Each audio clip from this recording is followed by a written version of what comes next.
നേരെ നിയമസഭയിലേക്കാണ്. അവിടെ സ്വർണ്ണക്കൊള്ളയിൽ ശക്തമായി പ്രതിഷേധിക്കാൻ ഒരുങ്ങുന്നു പ്രതിപക്ഷം. Good morning. Order please. ചരമോപചാരം അത് കഴിഞ്ഞോട്ടെ. യെസ് സർ, കഴിഞ്ഞ സഭയിലും ചരമോപചാരം വായിച്ചോട്ടെ, അത് കഴിഞ്ഞു.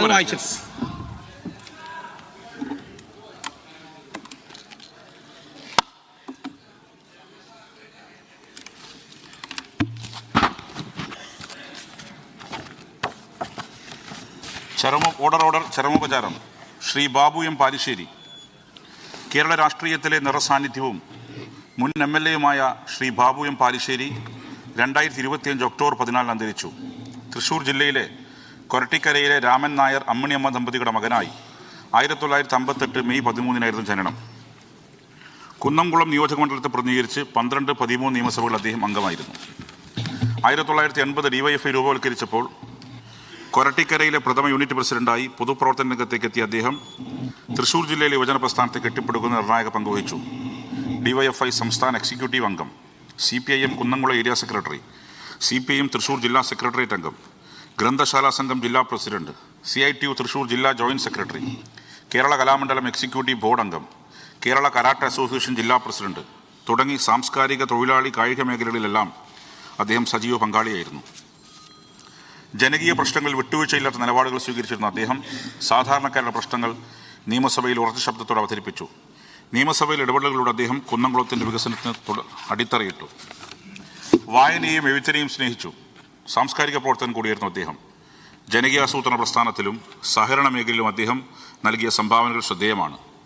സൗമ്യമായ ഇടപെടൽ കൊണ്ട് എതിർ രാഷ്ട്രീയ കക്ഷികളുടെ പോലും ആദരവ് പിടിച്ചുപറ്റാൻ അദ്ദേഹത്തിന് കഴിഞ്ഞിരുന്നു.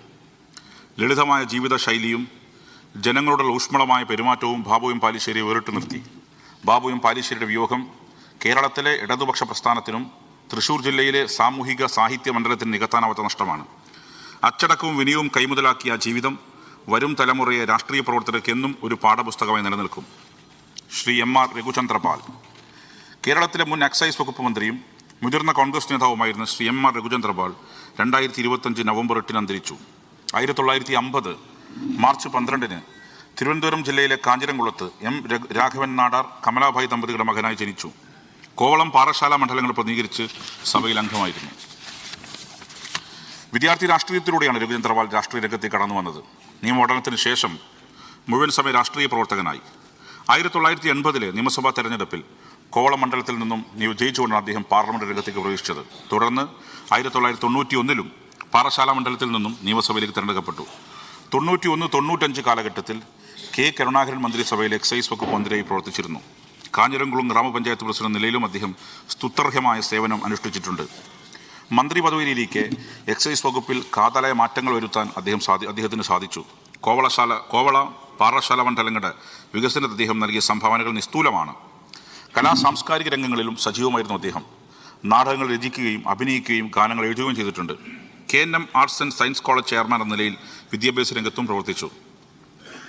ജനകീയ നേതാവ്, മികച്ച സംഘാടകൻ, കലാകാരൻ എന്നീ നിലകളിൽ വ്യക്തിമുദ്ര പതിപ്പിച്ച രഘുചന്ദ്രപാൽ നിയമസഭാ നടപടികളിൽ സജീവമായി ഇടപെടുന്ന രംഗം കൂടിയായിരുന്നു. അദ്ദേഹം ജനമനസ്സുകളിൽ എന്നും ഓർമ്മിക്കപ്പെടും. ശ്രീ KK നാരായണൻ. CPIM മുതിർന്ന നേതാവും ധർമ്മടം മുൻ MLA-യുമായിരുന്ന KK നാരായണൻ 2025 ഡിസംബർ 30 അന്തരിച്ചു. 2011 മുതൽ 16 വരെ ധർമ്മടം മണ്ഡലത്തെ നിയമസഭയിൽ പ്രതിനിധീകരിച്ചു. അദ്ദേഹം കണ്ണൂർ ജില്ലാ പഞ്ചായത്ത് പ്രസിഡന്റ് 2005-2010 നിലയിലും പ്രവർത്തിച്ചു. 1948 ഫെബ്രുവരി 15 കണ്ണൂരിലെ പെരളശ്ശേരിയിൽ, കൈപ്പച്ചേരിയിൽ കുന്നുംപുറത്ത് കണ്ണൻ്റെയും വാഴവളപ്പിൽ മാധുവിൻ്റെയും മകനാണ് അദ്ദേഹം ജനിച്ചത്. ലളിത ജീവിതം കൊണ്ട്, ജനകീയ ഇടപെടൽ കൊണ്ട് കണ്ണൂരിലെ രാഷ്ട്രീയ ഭൂപടത്തിൽ തൻ്റേതായ ഇടം കണ്ടെത്തിയ നേതാവായിരുന്നു അദ്ദേഹം. ട്രേഡ് യൂണിയൻ പ്രവർത്തനങ്ങളിലൂടെയാണ് അദ്ദേഹം രാഷ്ട്രീയത്തിൽ ഉയർന്നു വന്നത്. അടിയന്തരാവസ്ഥ കാലത്ത് ഭരണകൂട ഭീകരതയ്ക്കെതിരെ പോരാടിയ അദ്ദേഹം പോലീസ് മർദ്ദനത്തിനിരയാവുകയും ജയിൽവാസം അനുഭവിക്കുകയും ചെയ്തിട്ടുണ്ട്. CPIM കണ്ണൂർ ജില്ലാ സെക്രട്ടേറിയറ്റ് അംഗം, CITU ജില്ലാ സെക്രട്ടറി എന്നീ നിലകളിൽ തൊഴിലാളിയുടെ അവകാശങ്ങൾക്ക് അദ്ദേഹം എന്നും നിലകൊണ്ടു. കേരളത്തിലെ സഹകരണ പ്രസ്ഥാനത്തിൻ്റെ വളർച്ച ശക്തിപ്പെടുത്തുന്നതിൽ KK നാരായണൻ വഹിച്ച പങ്ക് സമാനതകളില്ലാത്തതാണ്. കണ്ണൂർ AKG സ്മാരക സഹകരണ ആശുപത്രി പ്രസിഡന്റ്, കണ്ണൂർ ജില്ലാ സഹകരണ ബാങ്ക് പ്രസിഡന്റ്, വിസ്മയ അമ്യൂസ്മെന്റ് പാർക്ക് ചെയർമാൻ എന്നീ നിലകളിൽ പ്രവർത്തിച്ച അദ്ദേഹം മികച്ച സഹകാരിയാണെന്ന് തെളിയിച്ചു. കണ്ണൂർ ജില്ലാ പഞ്ചായത്ത് പ്രസിഡന്റായിരുന്ന കാലയളവിൽ ജില്ലയിലെ അടിസ്ഥാന സൗകര്യ വികസനത്തിനും വിദ്യാഭ്യാസ മേഖലയിലെ വിപ്ലവകരമായ മാറ്റങ്ങളും കൊണ്ടുവരാൻ അദ്ദേഹത്തിന് സാധിച്ചു. രാഷ്ട്രീയത്തിനതീതമായി സൗഹൃദങ്ങൾ കാത്തുസൂക്ഷിക്കുന്ന അദ്ദേഹം പ്രാദേശിക ചരിത്രത്തിലും സാമൂഹിക വിഷയങ്ങളിലും ആഴത്തിൽ അറിവുള്ള വ്യക്തിയായിരുന്നു. സാധാരണക്കാരായ ജനങ്ങളുടെ ശബ്ദമായി നിലകൊണ്ട ഉത്തരവാദിത്തപ്പെട്ട ജനപ്രതിനിധി നിലയിൽ അദ്ദേഹത്തിൻ്റെ പ്രവർത്തനങ്ങൾ എക്കാലവും സ്മരിക്കപ്പെടും. കെ നാരായണൻ്റെ വിയോഗം കേരളത്തിൻ്റെ പൊതുജീവിതത്തിനും ജനാധിപത്യ സഹകരണ പ്രസ്ഥാനങ്ങൾക്കും തീരാ നഷ്ടമാണ്. ശ്രീ PM മാത്യു കേരള കോൺഗ്രസിൻ്റെ മുതിർന്ന നേതാവും കടുത്തുരുത്തി മുൻ MLA ആയിരുന്ന PM മാത്യു 2025 ഡിസംബർ 30 അന്തരിച്ചു. 1991-96 വരെ കടുത്തുരുത്തി നിയമസഭാ മണ്ഡലത്തെ അദ്ദേഹം പ്രതിനിധീകരിച്ചിരുന്നു. കടുത്തുരുത്തി അരുണാശ്ശേരിയിൽ PJ മാത്യു ത്രേസ്യാമ്മ ദമ്പതികളുടെ മകനായി 1950 സെപ്റ്റംബർ 30 ജനനം. കടുത്തുരുത്തി സാമൂഹിക രാഷ്ട്രീയ മണ്ഡലങ്ങളുടെ പതിറ്റാണ്ടുകളിലും സജീവ സാന്നിധ്യമായിരുന്നു അദ്ദേഹം. വിദ്യാർത്ഥി പ്രസ്ഥാനത്തിലൂടെയാണ് PM മാത്യു തൻ്റെ പൊതുപ്രവർത്തനം ആരംഭിച്ചത്.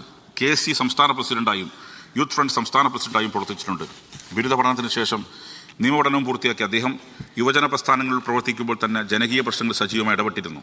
1991 കേരള കോൺഗ്രസ് M സ്ഥാനാർത്ഥിയായി കടുത്തുരുത്തിയിൽ നിന്ന് നിയമസഭയിലേക്ക് തിരഞ്ഞെടുക്കപ്പെട്ടു. 93 പാർട്ടിയിലുണ്ടായ പിളർപ്പിനെ തുടർന്ന് TM ജേക്കബ് വിഭാഗത്തോടൊപ്പം ചേർന്ന അദ്ദേഹം കേരള കോൺഗ്രസ് ജേക്കബ് വിഭാഗത്തിൻ്റെ പ്രഥമ ചെയർമാനായി തിരഞ്ഞെടുക്കപ്പെട്ടു.